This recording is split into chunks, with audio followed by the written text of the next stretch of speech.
Hey friends, it's Zane here from At Home with Zane. Welcome back. Today I just wanted to do a really quick chat. So raise your hand if you are someone who is guilty of buying something based on the fact that it's cute and that it's priced well. So I call these my price tag purchases. And I was talking to a fellow YouTuber today who she is absolutely struggling with the same thing. You go to the store, you don't really have much of a vision in mind. You're not really looking for anything, but you think, I'll pop in, I'll take a look. If I find something great, if not a big deal.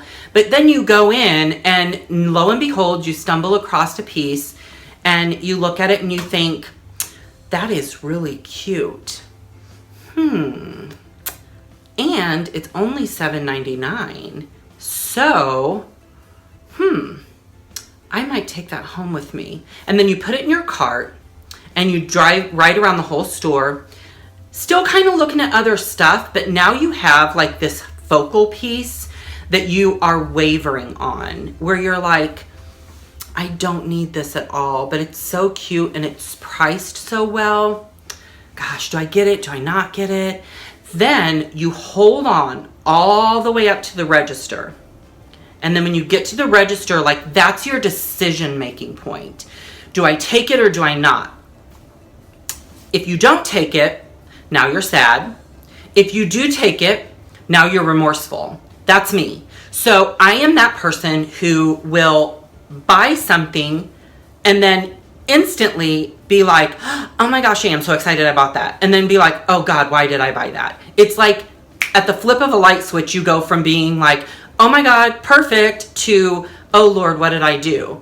And so then you're driving home and the whole time you're thinking about your wonderful treasures and where you're going to display them. And oh, I'm so happy about it. But then pops in your mind, but why did I buy that? I don't have anywhere for it to go. And then the worst, okay, is when you get home and now you have anxiety because you have to figure out where this is going to go. Because for me, it's not even that I feel remorseful about the money that I spent on it.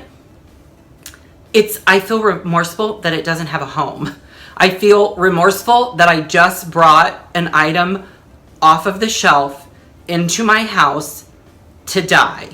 Because then I'm like, oh God, I feel so panicked about where is this going to go? What am I going to do with this? I can't just leave it here. So then you start moving things around and you'll put something, one of your new treasures in place of something that's not even old, but in your mind needs to be replaced now. And so then you start making up new places for things to go, random weird places.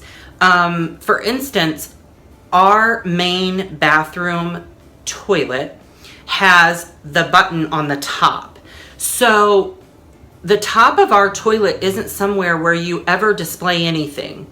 Not if you ever intend to flush it.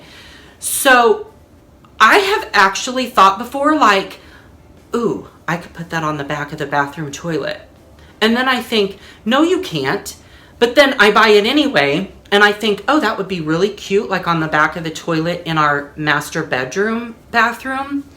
And then I remember, no, because that bathroom isn't that big and the odds are your towel hanger is going to hang in front of it. So then I'm like, oh, that's not going to work either. But it's those random places, why would you buy something with the intention of putting it on the back of your bathroom toilet? That's just silly, but I've done it. And I know I'm not alone in this. So that's why I'm talking about it, is because I'm actually, hopefully you're laughing with me and not at me. But if you're laughing at me, I get it. I can laugh at myself for it. And I do have a fellow YouTube friend who's going through the same thing, so I'll laugh with her. But it really is bad when I go to thrift stores.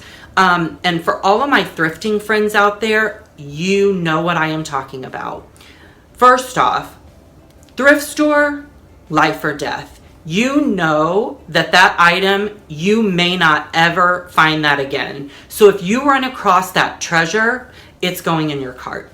And you're going to hoard that treasure until you get up to the register and make up your mind as to whether or not you're going to buy it.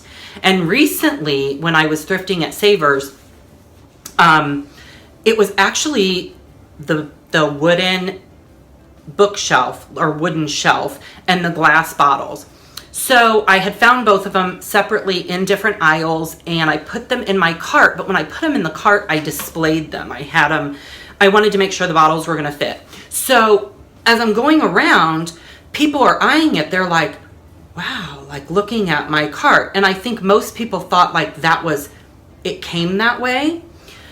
And one lady even stopped me casually, and I was on to her. She stopped me and said, oh my goodness, your ring is so beautiful. Can I see that?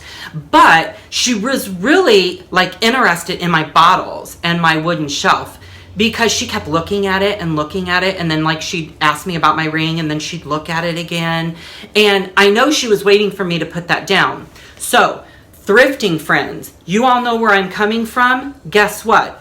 That item is now on lockdown. It is not leaving your cart, because whether or not you have made up your mind that you're going to buy it, the one thing you've made up your mind about is it is not going back on the shelf until you have decided it's over.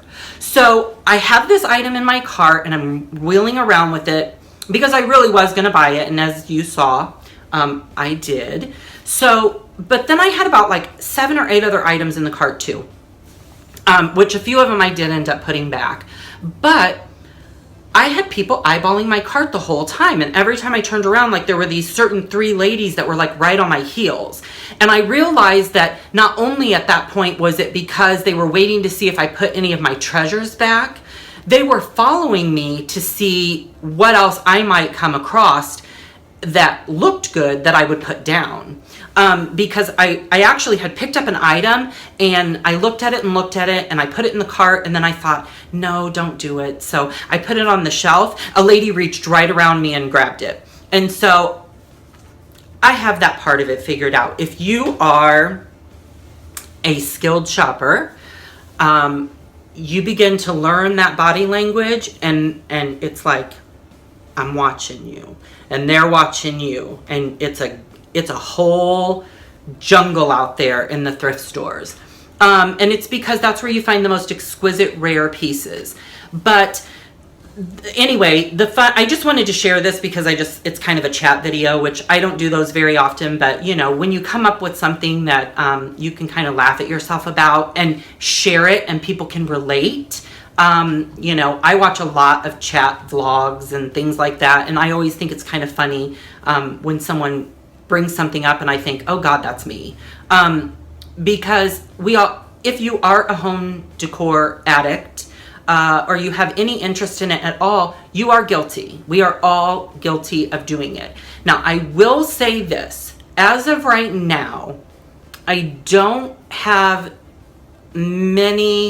really have hardly any, maybe like a few pieces that I don't have a home for yet.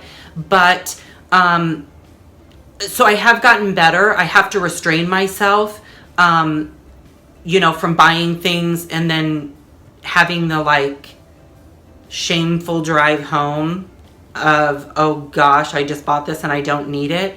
But we do it, and there's probably a club out there somewhere for people like me.